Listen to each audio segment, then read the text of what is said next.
Hi guys, welcome back to my channel. So today is a quick little Dollar Tree haul. Everybody's been showing all this fun Christmas stuff and my store literally had only a couple things. I did grab some of these Snugaboo socks. They're those super soft like fleece socks. This one has the faux snow with the little Santa and it continues on the back side.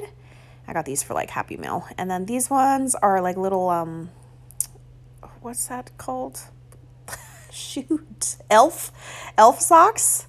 So I found some of those, and then they had these sequin packs. It says ornament filler, so it's got the hollyberry leaf and like a foam, the little hollyberry jemmies, red like octagon shaped sequins, and then the white, green, and red circle shaped sequins. And you get a decent amount, especially that it comes, you know, split into like 3 sections of this thing, only for $1. So grab those. And then for the shapes, I only saw these little Christmas trees. You get 8 in a pack. And I want to alter these like Larissa did with like, you know, gesso or something or whatever it's called, paste.